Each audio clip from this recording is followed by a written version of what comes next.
On my daughter's wedding day, her cocky groom introduced me to his boss as an unemployed loser.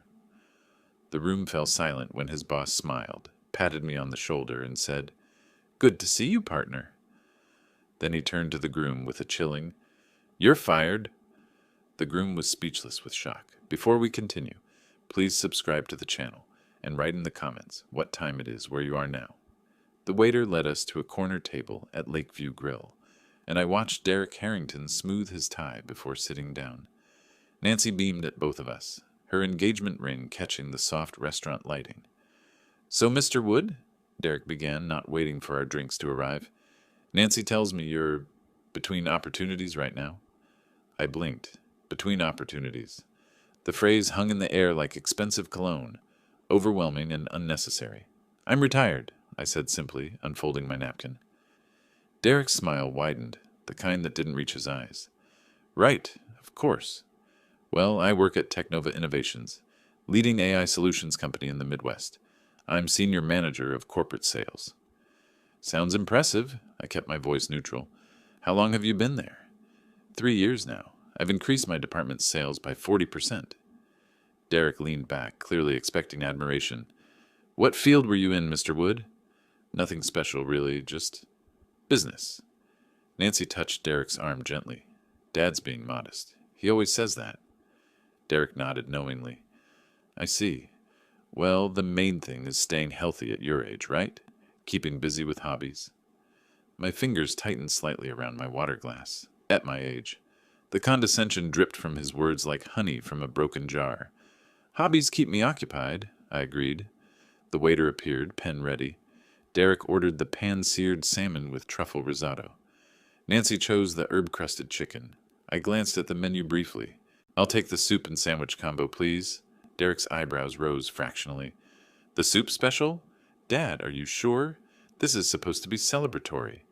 Nancy's cheeks flushed pink. "Derek, it's fine. Dad likes simple food." Of course, of course." Derek waved his hand dismissively. "Everyone has different budgets.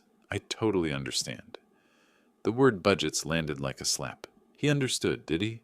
This 34-year-old middle manager understood my financial situation based on a soup order. "Tell me about Technova," I said, steering the conversation away from my supposed poverty. "What kind of AI solutions?" Derek's chest puffed up visibly. "Cutting-edge stuff. Machine learning algorithms for corporate efficiency, predictive analytics, automated decision trees. We're revolutionizing how businesses operate." "Fascinating. The company's been around long?" "About 30 years, but they really took off in the last decade. Before that, probably just another garage startup, you know? Now we're pulling in serious revenue." Derek cut into his salmon with surgical precision. "I'm actually on track for a promotion to department director, maybe even regional manager after that." Nancy smiled proudly. "Derek's incredibly driven. He works 60-hour weeks sometimes." 60 hours? I raised an eyebrow. "That's dedication. Success requires sacrifice, Mr. Wood. That's something my generation understands." Derek's tone suggested my generation understood very little. The business world moves fast now. You have to adapt or get left behind. I took a spoonful of my soup, surprisingly good tomato bisque. "Change can be challenging." "Exactly. That's why I stay current with industry trends, attend seminars, network constantly. It's not enough to just coast through life anymore." Derek gestured with his fork. "People your age, no offense, sometimes get stuck in old patterns. The world's different now." Nancy shifted uncomfortably. "Derek means things have evolved since Dad's time." "Right. Evolution." I nodded slowly. "Survival of the fittest and all that." Derek missed the edge in my voice entirely. "Precisely. Companies like Technova reward innovation and results. Old-school thinking doesn't cut it anymore. We need fresh perspectives, aggressive strategies." "And you provide those?" "Absolutely. My department's numbers speak for themselves. 40% growth doesn't happen by accident." Derek leaned forward conspiratorially. "Between you and me, some of the older employees there are, well, let's say they're not keeping up. Dead weight, if you're honest about it." "Dead weight." I filed that phrase away carefully. "The older employees must have experience, though," I suggested mildly. Derek shrugged. Experience without adaptation is just stagnation. The company would probably be better off replacing half the senior staff with hungry young talent. Nancy laughed nervously. Derek's very passionate about efficiency. Passion drives results, Derek continued, warming to his theme. That's what separates winners from... He glanced at my soup bowl. Well, from people who settle for less. The insult hung between us like smoke. People who settle for less. People like me, apparently. The unemployed old man ordering soup while his daughter's successful fiancé enjoyed truffle risotto. I set down my spoon deliberately. The metal clinked against ceramic with surprising sharpness. Settling can be a choice, I said quietly. Derek didn't hear the warning in my tone. He was too busy savoring his victory over the pathetic old man across the table. Derek wiped his mouth with his napkin, clearly energized by what he perceived as my surrender. The salmon on his plate was barely half finished, but he'd already moved into full lecture mode. You know what, Mr. Wood? I respect that you're trying to stay positive about your situation. His voice carried that particular tone people use when talking to children or the elderly. But have you considered consulting? With your experience, there might be opportunities. Experience is interesting, I replied carefully. Sometimes it teaches you to stay quiet and observe. But you can't just observe forever. Derek's enthusiasm bordered on aggressive. You have to move forward. Take action. I mean, look at me. I plan to become department director within a year, regional manager within 3. You have to set goals, create timelines. Nancy nodded encouragingly. Derek's very goal-oriented. Goals are important, I agreed, though sometimes the most important ones aren't obvious to outsiders. Derek completely missed the implication. Exactly. That's why you need to put yourself out there. Network, meet people, let them know you're available. I could introduce you to some contacts if you want. Maybe entry-level positions. Nothing too demanding. Entry-level positions. For me, the irony was so thick I could have served it for dessert. That's very generous, I said. It's about giving back, you know? Helping those less fortunate. Derek's voice dripped with magnanimity. Successful people have a responsibility to lift others up. Nancy beamed at him. See, Dad? Derek really cares about people. Oh, I can tell. I took a sip of water. Your compassion is quite evident. Derek preened under what he took as praise. It's not about the money for me, Mr. Wood. Don't get me wrong, the 6-figure salary's nice, but it's about making a difference, building something meaningful. 6 figures. He said it like he was announcing the cure for cancer. Building something meaningful, I repeated, like Technova itself was built? Well, sure, but that was different. The founders back then were just lucky, I guess. Right place, right time. The real innovation is happening now, with people like me pushing the envelope. Lucky. 30 years of 18-hour days, missed family dinners, and constant financial stress reduced to luck. The founders were lucky, I said slowly. Had to be. I mean, what did they really know about AI back then? The technology barely existed. They probably just stumbled into success. Derek laughed, the sound grating against my ears. Now we're the ones doing the real work, turning their accidental success into something professional. Nancy sensed the tension building but misread its source. Dad, Derek just wants to help. He knows the job market is tough for people starting over. Starting over. As if my entire career had been erased, leaving me to begin again from scratch like a college graduate. Starting over can be liberating, I said, my voice carefully controlled. It gives you perspective on what really matters. Absolutely, Derek seized on this. That's the attitude you need. Fresh start, new opportunities. You just have to be realistic about your limitations.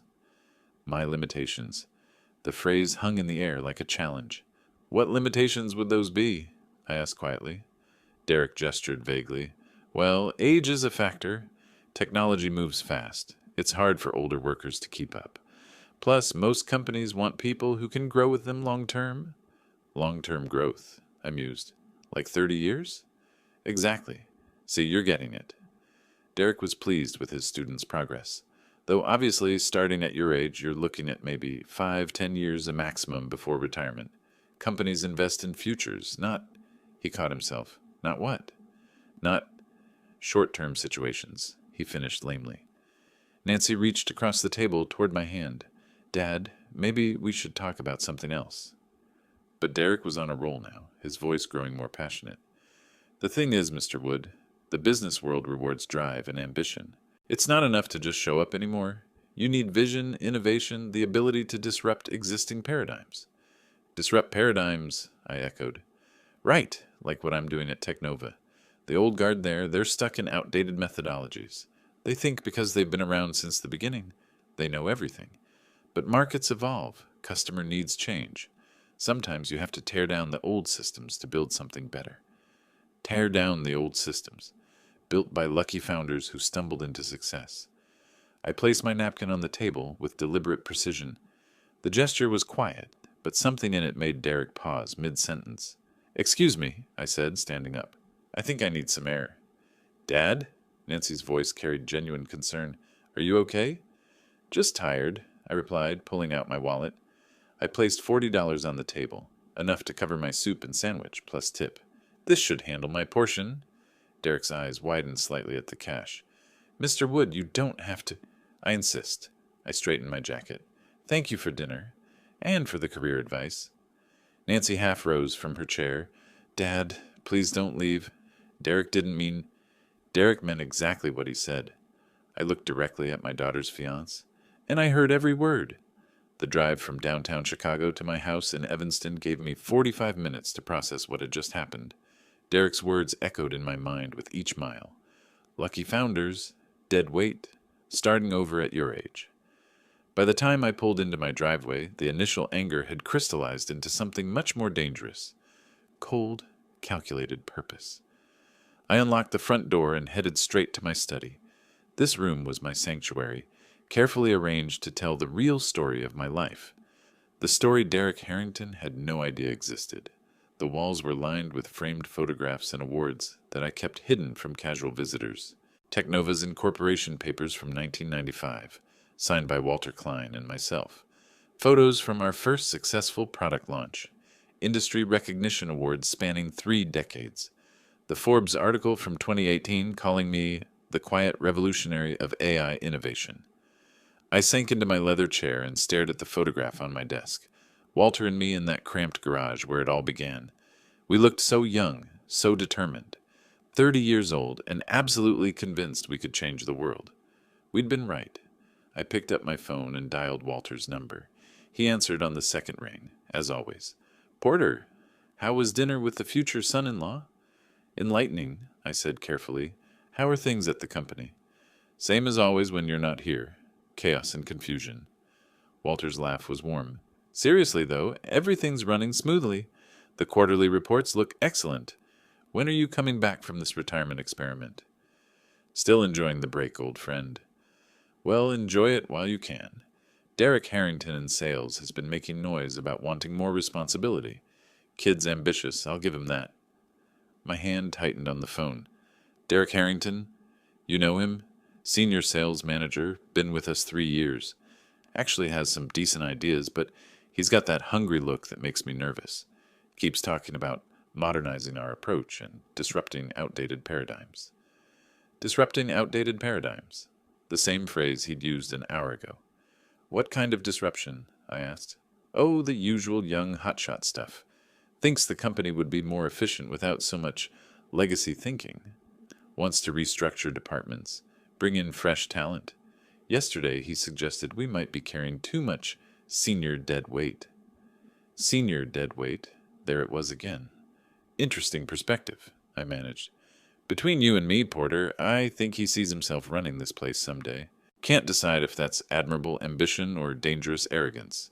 I stared at the photograph of our garage startup days. Maybe both. Probably. Anyway, his sales numbers are solid, so I can't complain too much.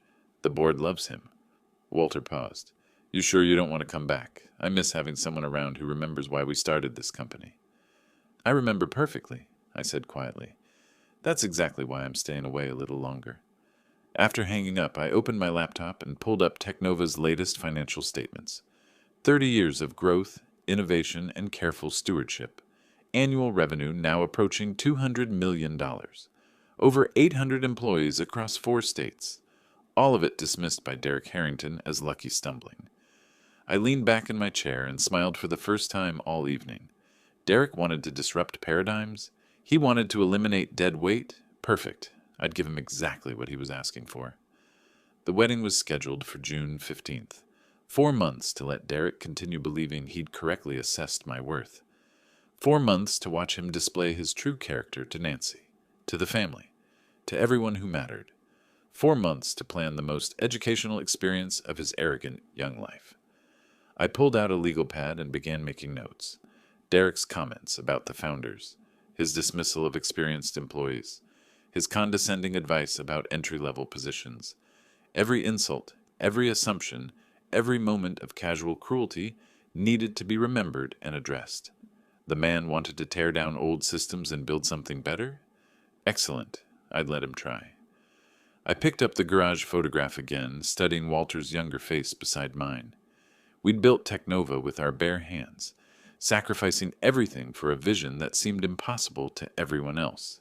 We'd earned every success, survived every failure, and created something that outlasted the predictions of every expert who'd written us off.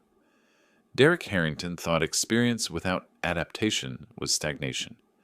Soon he'd learn what 3 decades of adaptation looked like when it was directed at a very specific target. I closed the laptop and headed upstairs, already planning tomorrow's activities. I had a persona to maintain, a deception to perfect, and a lesson to prepare. Derek wanted to see what happened when successful people helped those less fortunate. He was about to find out. 2 weeks had passed since that illuminating dinner. I'd spent the time exactly as Derek would expect, reading newspapers on my front porch, tending my small garden, playing the role of the aimless retiree perfectly. When I heard the car pull into my driveway that Tuesday afternoon, I was ready. Through my living room window, I watched Derek emerge from his BMW, straightening his expensive suit jacket. Nancy bounded up my front steps with obvious excitement, clutching what could only be wedding invitations. "Dad!" She practically burst through my front door. "We have something wonderful to show you." Derek followed more slowly, his eyes already scanning my modest home with that familiar expression of polite disappointment. The furniture was comfortable but not expensive. The decorations tasteful but unremarkable, perfect for maintaining my carefully crafted image. "Mr. Wood," Derek's handshake was firm but brief, "hope we're not interrupting your afternoon activities." Afternoon activities. As if I spent my days watching television and napping. "Not at all," I replied cheerfully. "What brings you both here?" Nancy produced an elegant cream envelope with flourishes that probably cost more than my monthly grocery budget. "The official wedding invitation. You're the first person to see it." I opened it carefully, admiring the calligraphy and heavy cardstock. "This is beautiful, sweetheart. June 15th. Lakeshore Country Club. Very elegant." "Derek chose the venue," Nancy said proudly. "It's where all the important Technova events are held." Derek puffed up slightly. "Location matters for occasions like this. My boss will be attending, along with several board members. I wanted somewhere that reflects," he gestured vaguely at my living room, "professional standards." "Sounds impressive," I said, setting the invitation on my coffee table. "I should probably start thinking about what to wear." This was Derek's moment, and he seized it with enthusiasm. "Actually, Mr. Wood, that's something I wanted to discuss." His tone shifted to what he probably thought was tactful concern. "My boss will be at the wedding, Walter Klein, very influential person in our industry. Perhaps you should dress, how should I put this, more presentably than usual." Nancy shot him a warning look, but Derek was committed to his mission of improving his future father-in-law's appearance. "I have a perfectly good suit," I said mildly. "I'm sure you do, but—" Derek's eyes swept over my casual slacks and cardigan. "Walter expects a certain level of sophistication from the families of his employees. First impressions matter enormously in business." Walter expects sophistication. If only Derek knew that Walter and I had been splitting pizza and working 20-hour days when sophistication meant remembering to wear matching socks. "Don't worry, son," I replied with what I hoped was reassuring simplicity. "I know how to handle bosses." Derek's expression suggested he doubted this claim entirely. "Walter Klein is a very influential person in our industry, Mr. Wood. He's built Technova from nothing into a major corporation. Men like that notice everything: how you dress, how you speak, how you carry yourself. Built from nothing. Walter would appreciate that description, considering we'd literally started with nothing but determination and credit card debt. Really? I kept my voice carefully neutral. It'll be interesting to meet him. Something in my tone must have struck Derek as insufficiently odd, because he leaned forward earnestly. Mr. Wood, I'm not trying to be difficult, but this wedding represents my professional future, too. Walter's opinion of my family connections could affect my career trajectory. I need everyone to make the right impression. The right impression? Translation. I needed to look successful enough to reflect well on Derek, but not so successful as to overshadow him. What kind of impression are you hoping for? I asked. Respectable, conservative, someone who understands the value of hard work and traditional values. Derek's voice carried the patronizing tone of someone explaining simple concepts to a slow child. Walter appreciates people who've earned their place through dedication and merit. Earned their place through dedication and merit. Like spending 30 years building a company from scratch, perhaps? Nancy sensed the undercurrent of tension. Dad, maybe we should look at your suit together. I could help you pick out a nice tie. That's very thoughtful, dear. I smiled at my daughter, genuinely touched by her attempt to bridge the gap between her father and fiancé. I'm sure I can find something appropriate. Derek wasn't quite finished with his improvement project. The important thing is projecting dignity, Mr. Wood. Walter has very traditional ideas about family values and personal responsibility. He believes people should present themselves with pride, regardless of their circumstances. Regardless of their circumstances. The phrase hung in the air like an elegant insult, wrapped in silk and tied with good intentions. I understand completely, I said. Personal presentation says a lot about character. Exactly, Derek beamed, pleased that his lesson had been absorbed. Character matters more than bank accounts to men like Walter. He can spot authentic quality from across a room. Authentic quality. Walter certainly could spot it. We'd been recognizing it in each other for 30 years. Nancy suggested we move to the garden, claiming she wanted to show Derek my tomato plants. Nancy led me through the sliding glass door into my small backyard garden, leaving Derek inside studying the wedding seating charts she'd conveniently left on my dining table. The afternoon sun cast long shadows across the neat rows of vegetables I'd been cultivating since retirement. Dad? Nancy's voice carried a weight I hadn't heard since she was 16, and trying to explain why she'd borrowed my car without permission. What are you planning? I settled onto the wooden bench I'd built last summer, gesturing for her to join me.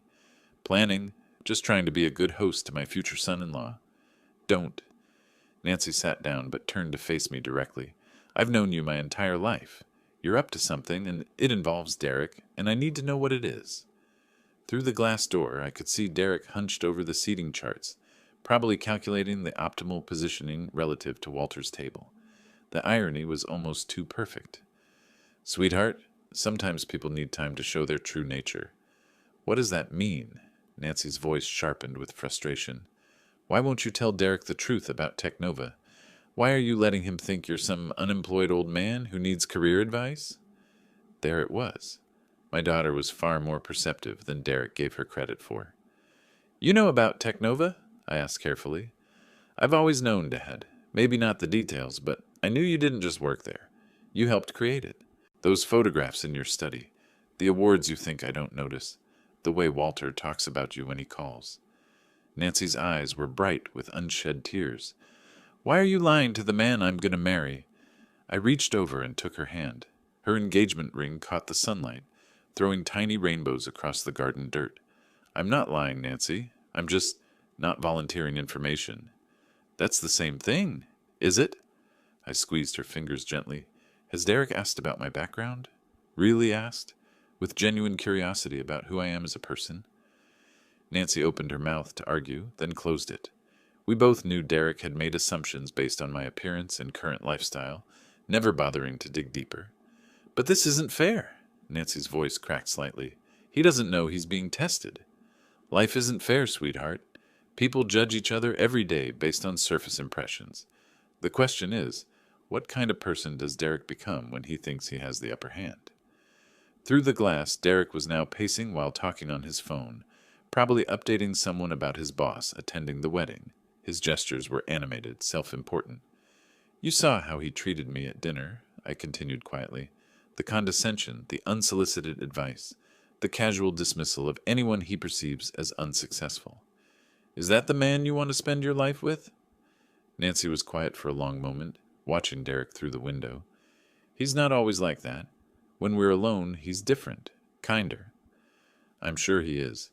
But character isn't what we do when it's easy, Nancy. It's what we do when we think nobody important is watching. So you're preparing some kind of lesson for him? Nancy's voice mixed concern with reluctant curiosity. What happens at the wedding when he finds out? I smiled, feeling the familiar satisfaction of a well-laid plan. He gets to learn that assumptions can be dangerous, that treating people with respect isn't about their bank balance or job title, that kindness shouldn't be conditional on social status. And if he doesn't learn, if he gets angry or embarrassed, then you'll know exactly who you're marrying. I turned to look at my daughter directly. Nancy, I'm not trying to sabotage your happiness. I'm trying to protect it. Better to see his true character now than discover it 5 years into marriage. Nancy stared at her hands, turning the engagement ring slowly around her finger. You want me to keep this secret until the wedding? I want you to watch, really watch how Derek treats people he thinks are beneath him. Watch how he talks about Walter, about success, about what makes someone worthy of respect. I paused, and then decide for yourself what kind of life you want. What if I decide Derek is exactly who I thought he was? Then I'll dance at your wedding and welcome him to the family with genuine joy. I meant every word. But Nancy, make sure you're seeing him clearly, not just seeing what you hope is there. Nancy stood up, brushing dirt from her jeans. Through the glass, Derek was ending his phone call, looking around for us with mild impatience. He's going to hate you when he finds out, she said quietly. Probably. The question is, will he hate himself for how he's treated me? Nancy looked at me for a long moment, wrestling with loyalties and uncertainties. Finally, she nodded slowly. Okay, Dad, I'll keep your secret. But promise me you're not doing this just for revenge. I promise you, sweetheart. Everything I'm doing is because I love you. Derek appeared at the sliding door, tapping his watch. Nancy, we should probably head out soon. I have a conference call with the West Coast team in an hour. Coming, Nancy called back, then looked at me one more time. Just be gentle with him, okay? Whatever you're planning. I stood up and kissed her forehead. Gentle lessons are rarely the ones that stick. The months between March and June passed in a carefully orchestrated dance of preparation. While Derek continued his condescending check-ins and Nancy maintained our agreed-upon silence, I methodically arranged every detail of the most educational wedding gift of Derek's young life.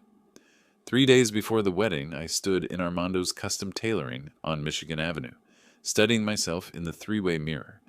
The charcoal gray suit was impeccably cut, but deliberately understated, expensive enough to command respect, conservative enough to avoid suspicion. The fit is perfect, Mr. Wood, Armando said, adjusting the jacket's shoulders with practiced precision. This suit will emphasize your dignity without screaming about price tags. That's exactly the point, I replied, admiring how the subtle pinstripes caught the light. The important thing is that it says the right things without words. Ah, you understand elegance. Armando smiled approvingly. True quality speaks in whispers, not shouts. 2 days before the wedding, I visited Cartwright and Associates jewelry store in the Gold Coast district. The sales associate, a sharp woman in her 40s, spread several options across black velvet. These Technova logo cufflinks are quite striking, she said, holding up a pair of platinum pieces with the company's distinctive diamond chip T. Custom ordered, I assume. A small commemorative piece, I said, fastening them to my shirt cuffs. They caught the store's lighting beautifully, subtle enough to appear understated, distinctive enough for Walter to recognize immediately. Excellent choice. They suggest success without ostentation. The day before the wedding, I met with Jonathan Pierce, my private banker at First National. His corner office overlooked Lake Michigan, floor-to-ceiling windows framing the endless blue horizon. Such a substantial amount for a wedding gift? Jonathan raised his eyebrows as he reviewed the transfer documents. Are you absolutely certain about this figure, Porter? This is a very special occasion, I replied, signing the authorization with deliberate strokes. My daughter deserves the finest wedding gift possible. $50,000 is certainly generous, even by your standards. Jonathan processed the paperwork efficiently. Cash or certified check? Certified check. I want the amount clearly visible when it's presented. That evening, I walked along the Lake Michigan shoreline, my usual route for serious thinking. The water stretched endlessly eastward, its surface rippling with late afternoon sunlight. Tomorrow's rehearsal dinner would begin the final act of Derek's education. I thought about Walter's likely reaction when he spotted the Technova cufflinks. Walter had suggested those exact cufflinks as company gifts 3 years ago. He'd remember them instantly. The moment of recognition would be worth 30 years of patience. Derek had spent months preparing his boss for the wedding of a hard-working employee to the daughter of an unfortunate old man. Walter would arrive expecting to make polite conversation with Derek's down-on-his-luck future father-in-law, perhaps offer some charitable words about the dignity of honest labor.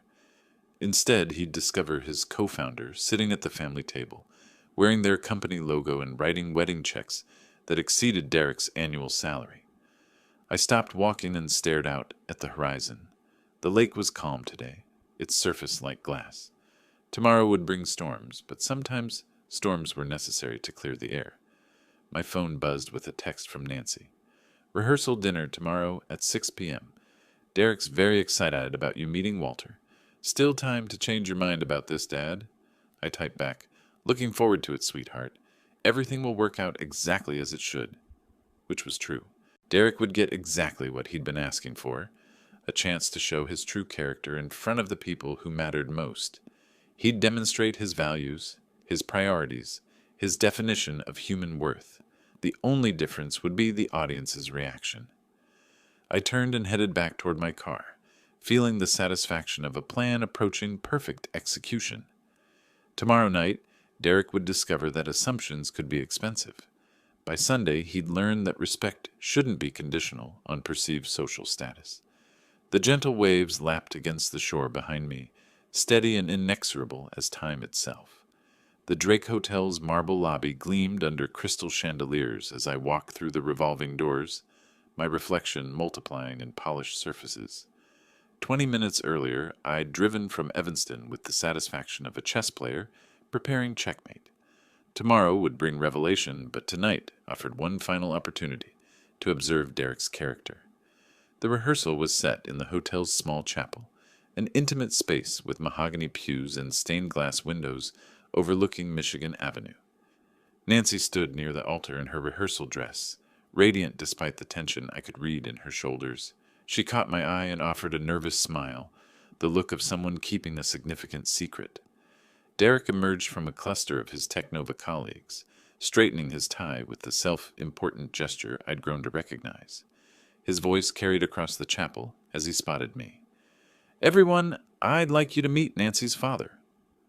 Derek's tone held that familiar condescension, amplified by the presence of his professional audience. "This is Porter Wood, a retiree, lives modestly in Evanston." Lives modestly.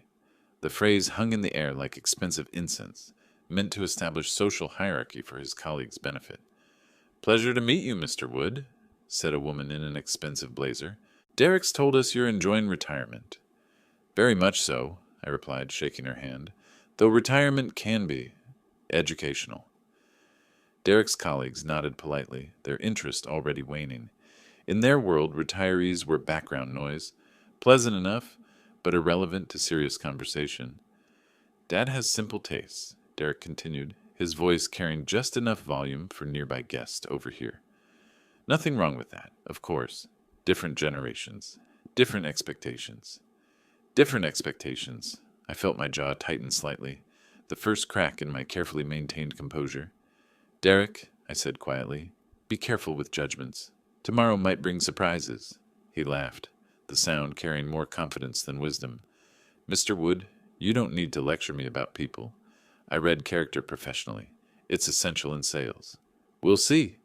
The two words dropped between us like stones into still water.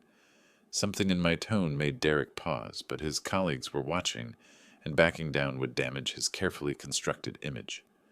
What I mean is, Derek pressed on, success leaves clear indicators. How someone dresses, where they live, what they drive. These things reveal priorities and capabilities. Interesting theory.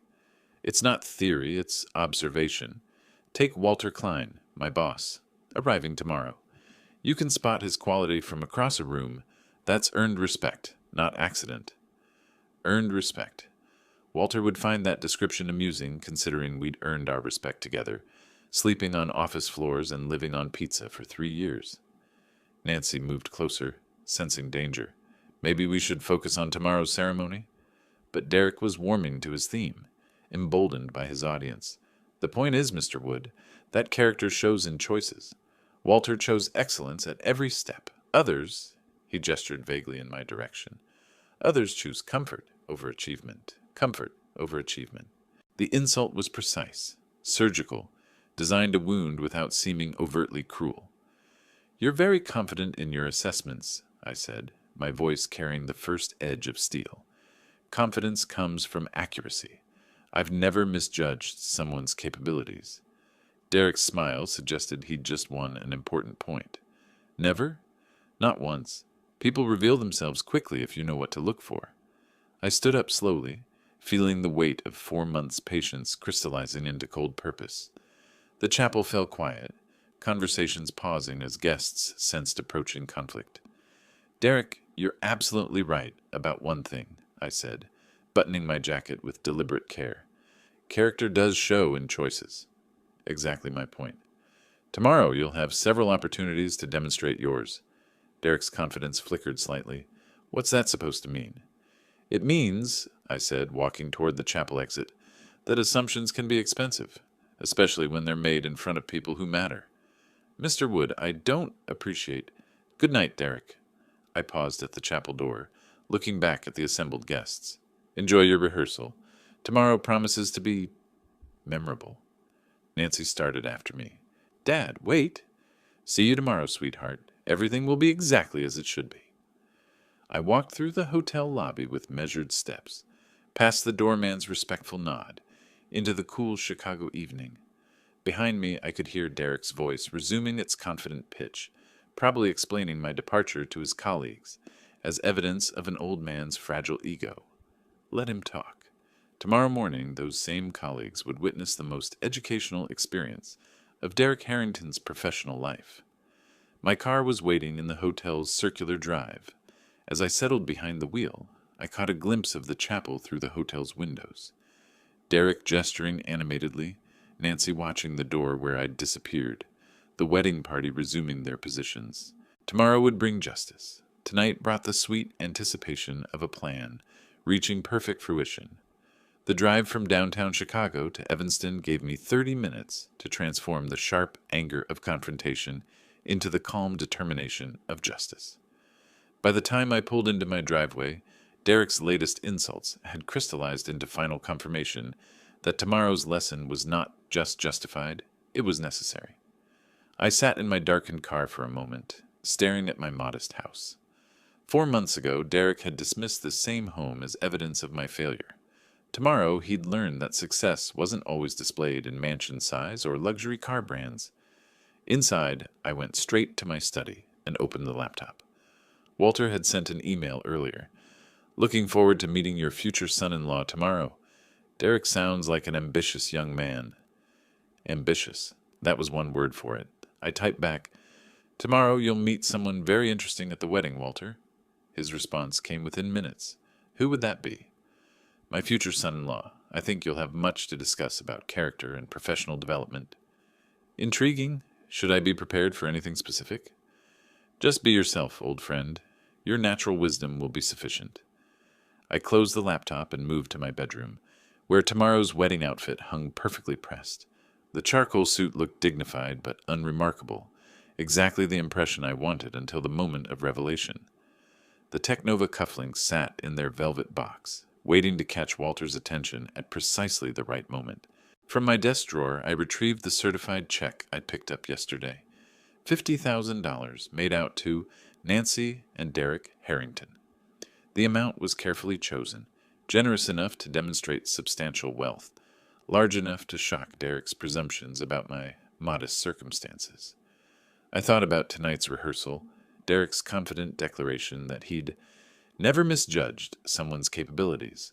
The arrogance had been breathtaking, even by his standards. But it was perfect. Tomorrow's humiliation would be complete, precisely because his confidence was so absolute. My phone buzzed with a text from Nancy. "Dad, are you okay? Derek feels bad about tonight." I typed back. "Derek feels exactly what he should feel. Tomorrow will clarify everything for everyone. I'm worried about what you're planning." "Don't worry, sweetheart. Justice is rarely as harsh as people fear."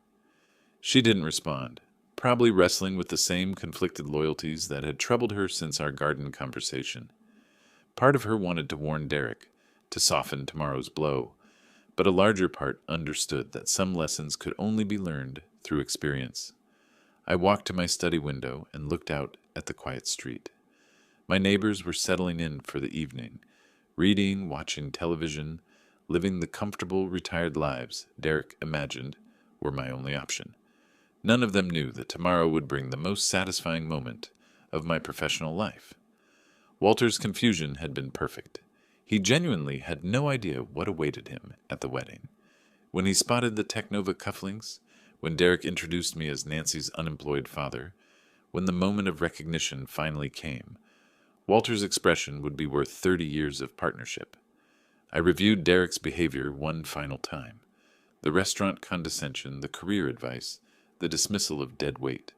Employees, tonight's lecture about character revealing itself through choices. Every insult had been carefully catalogued, every assumption documented. Tomorrow, Derek would discover that character did indeed reveal itself through choices, and his choices had revealed far more than he intended. I prepared for bed with the methodical calm of a surgeon before a complex operation. Everything was ready. The suit, the cufflinks, the check, the perfect venue with Derek's boss and colleagues as witnesses. Nancy knew enough to stay out of the way when the moment came. As I turned off the bedside lamp, I felt the deep satisfaction of a plan approaching flawless execution. Derek had spent months demonstrating his values, his priorities, his definition of human worth. Tomorrow, he'd learn that assumptions about success could be extremely costly, especially when those assumptions were made in front of the people who actually controlled his professional future. Sleep came easily, filled with dreams of justice finally served. The morning of June 15th dawned crisp and clear, Chicago's skyline gleaming under perfect wedding weather. I dressed with the careful attention of an actor preparing for his most important performance, fastening the Technova cufflinks with particular satisfaction. Today, these small platinum symbols would speak louder than any words. The Drake Hotel buzzed with wedding activity when I arrived at noon. Nancy was upstairs in the bridal suite, probably managing her nervous energy with final dress adjustments. I made my way to the small chapel where guests were beginning to gather. Walter stood near the front, distinguished in his navy suit, scanning the assembled crowd with the curious interest of someone meeting his employee's new family. He spotted me across the chapel and nodded politely, a stranger acknowledging another stranger at a mutual acquaintance's wedding. Derek emerged from a side room, resplendent in his formal wear, his confidence radiating like expensive cologne. He was scanning the crowd too, probably ensuring Walter had the best possible view of the ceremony. When his eyes met mine, I saw a flicker of uncertainty, last night's confrontation still echoing. "Mr. Wood?" Derek approached with forced joviality. "Glad you decided to come after our discussion last night." "Wouldn't miss it for the world," I replied. "This promises to be unforgettable." Derek's smile tightened slightly, but he was too focused on today's performance to dwell on cryptic warnings. His colleagues from Technova had claimed seats in the third row, perfect witnesses for whatever was about to unfold. The processional music began, and I took my position near the chapel entrance. Nancy appeared at the top of the aisle, radiant in her grandmother's restored wedding dress, her face glowing with nervous joy. She tucked her arm through mine, and for a moment The elaborate revenge plot faded into simple paternal pride. "You look beautiful, sweetheart," I whispered as we began our walk. "Thank you, Dad." Her voice carried a tremor of emotion and anticipation. "For everything." We moved down the aisle at the traditional measured pace, guests rising in respectful acknowledgement. Derek stood at the altar, his eyes fixed on Nancy with genuine affection that reminded me why she'd fallen in love with him. Walter watched from his front row seat, probably calculating the appropriate level of enthusiasm for his employee's wedding. The officiant, a distinguished man in formal robes, raised his hands as we reached the altar. "Who gives this woman in marriage?" "I do," I said clearly, my voice carrying to every corner of the chapel. "Her father, with great love and hope for her happiness." Nancy squeezed my hand before releasing it, and I formally placed her hand in Derek's. For a moment, the three of us stood together, father, daughter, and son-in-law, while the chapel watched in reverent silence. "Be happy, dear," I whispered to Nancy, kissing her cheek before taking my seat in the front row. The ceremony proceeded with traditional dignity. Derek and Nancy exchanged vows with obvious sincerity, their words carrying genuine emotion despite the undercurrents of tension. I found myself genuinely moved by their declarations of love and commitment, even as I anticipated the education that would follow. Walter sat 2 seats away, occasionally glancing in my direction with polite curiosity. Soon enough, that curiosity would transform into something far more interesting. The officiant pronounced them husband and wife, and Derek kissed Nancy with the enthusiasm of a man who believed his future was perfectly secure. The chapel erupted in applause, guests rising to celebrate the new couple as wedding bells chimed from the hotel's sound system. As the recessional began, I noticed Derek scanning the crowd again, his eyes finding Walter with obvious satisfaction. He'd successfully married the woman he loved in front of his professional mentor, having navigated the potential embarrassment of his unemployed father-in-law without incident. The receiving line formed in the chapel's vestibule, guests offering congratulations as Nancy and Derek beamed with newlywed joy. I positioned myself appropriately as father of the bride, accepting well wishes and compliments about the beautiful ceremony. Derek was in his element now, introducing Nancy to his colleagues with obvious pride. "My wife," he kept saying, savoring the new title. His confidence had returned completely, last night's confrontation forgotten in the glow of wedding success. Through the crowd, I saw Walter approaching the receiving line, probably preparing to offer appropriate congratulations to his employee's new family. The moment I'd been orchestrating for 4 months was finally at hand. Derek spotted Walter's approach and straightened unconsciously, the ambitious employee preparing to impress his boss one final time. The hotel's banquet hall sparkled under crystal chandeliers, transformed into an elegant reception space during the 2 hours between ceremony and celebration. Guests mingled with champagne glasses, their conversations mixing with soft jazz from the hotel's string quartet. I positioned myself near the bar, watching Derek work the room with practiced enthusiasm. Walter stood by the floor-to-ceiling windows overlooking Lake Michigan, his distinguished profile outlined against the afternoon sunlight. He'd spent the ceremony observing politely, probably calculating the appropriate level of engagement with his employee's new family. Soon that calculation would become irrelevant. Derek approached Walter with the calculated confidence of an ambitious subordinate, Nancy's hand tucked proudly through his arm. This was his moment, introducing his beautiful new wife to the man who controlled his professional future, while demonstrating his superior social connections. "Mr. Klein," Derek's voice carried perfectly across the reception noise, "I'd like you to meet my wife, Nancy, and her father." I moved closer, timing my approach with the precision of a watchmaker. 4 months of patience were about to pay dividends that would compound for years. Walter turned with polite interest, extending his hand to Nancy. "Congratulations, my dear. Derek speaks of you constantly." "Thank you, Mr. Klein. Derek admires you tremendously." Derek beamed at this exchange, his chest visibly swelling with pride. Then he gestured toward me with casual condescension. "And this is my father-in-law, Porter Wood." Derek's tone shifted subtly, carrying just enough dismissal to establish hierarchy. He's an unemployed retiree. Lives modestly in Evanston. The words hung in the air like expensive perfume, obvious to everyone within hearing distance. Several of Derek's colleagues had drifted closer, probably expecting another demonstration of their rising star's social superiority. Walter's head turned toward me slowly, his executive-trained composure slipping for just a moment. His eyes found my face, then dropped immediately to my cufflinks. The Technova logo caught the chandelier, light perfectly, platinum and diamonds spelling out 30 years of partnership. Porter, Walter's voice carried genuine shock. Porter Wood? Derek blinked, clearly not expecting this level of recognition. You know him? Know him? Walter's voice rose slightly, drawing attention from nearby conversations. Porter, what in blazes are you doing here? Attending my daughter's wedding, I replied calmly, extending my hand. Good to see you, Walter. You look well. Derek's face cycled through confusion, suspicion, and growing alarm. Mr. Klein, I think there might be some mistake. This is just Nancy's father. He's unemployed.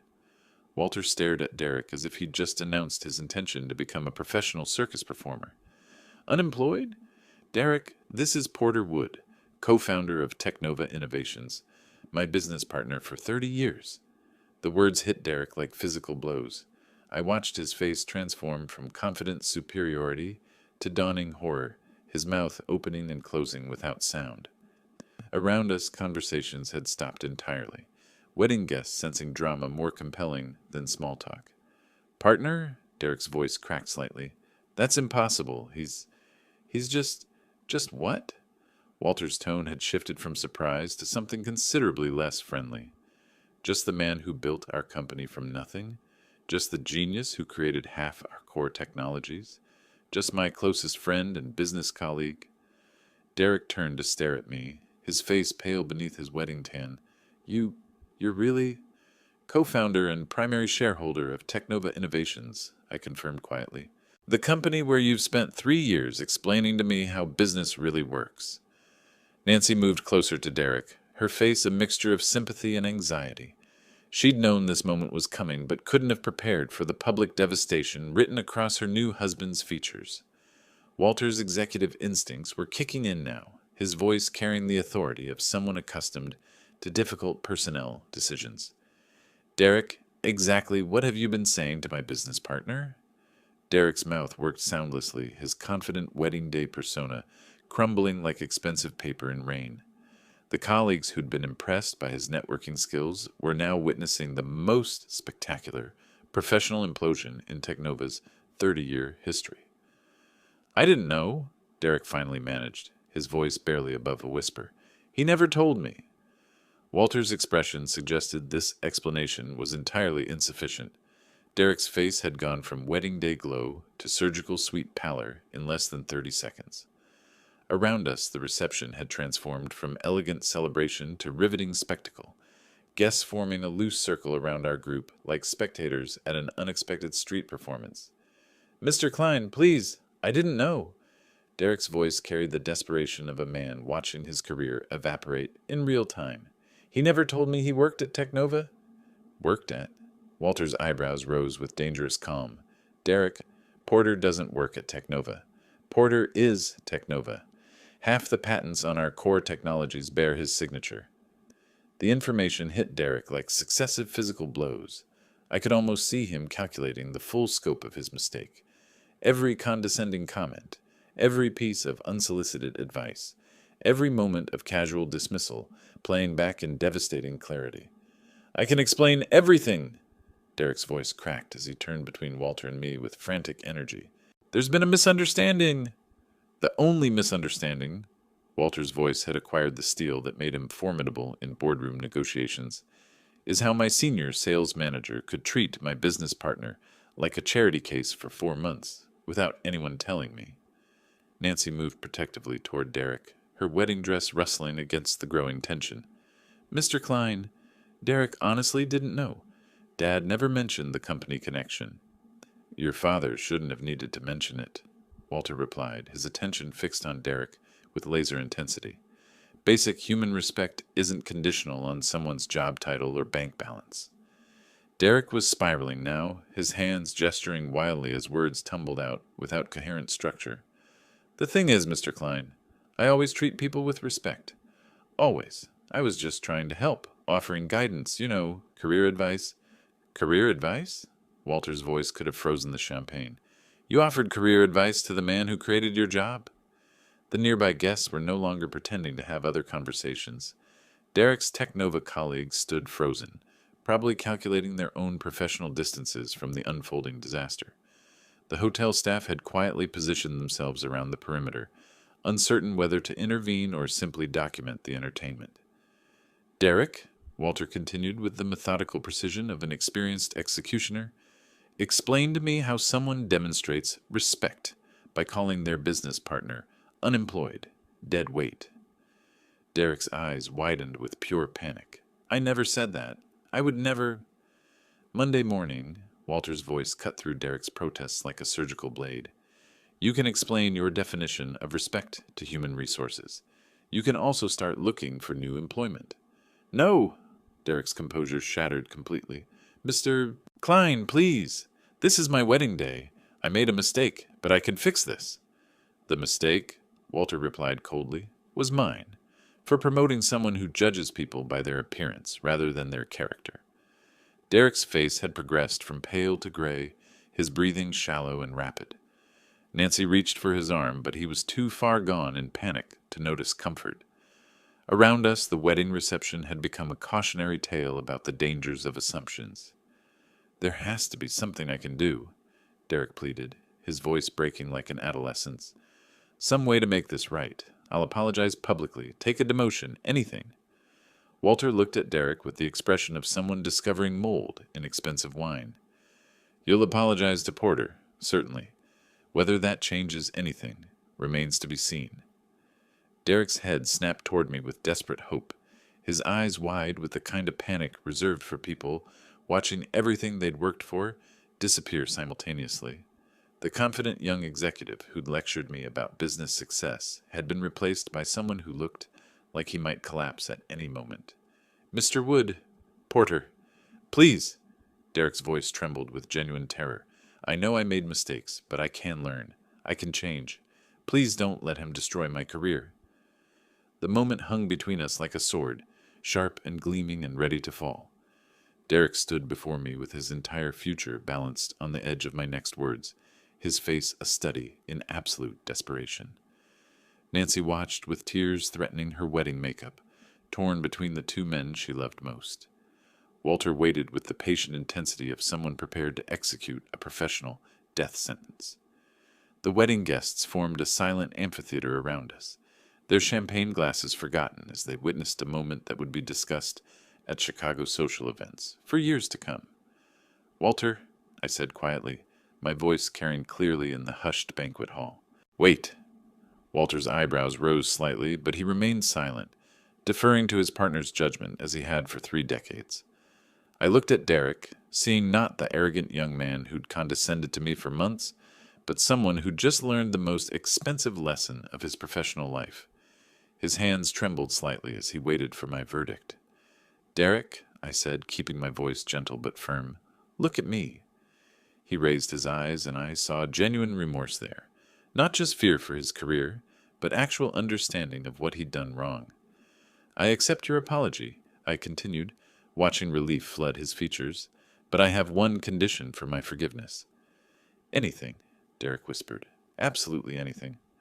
Never again judge someone's worth by the size of their paycheck or the label on their clothes. I paused, letting the words sink in.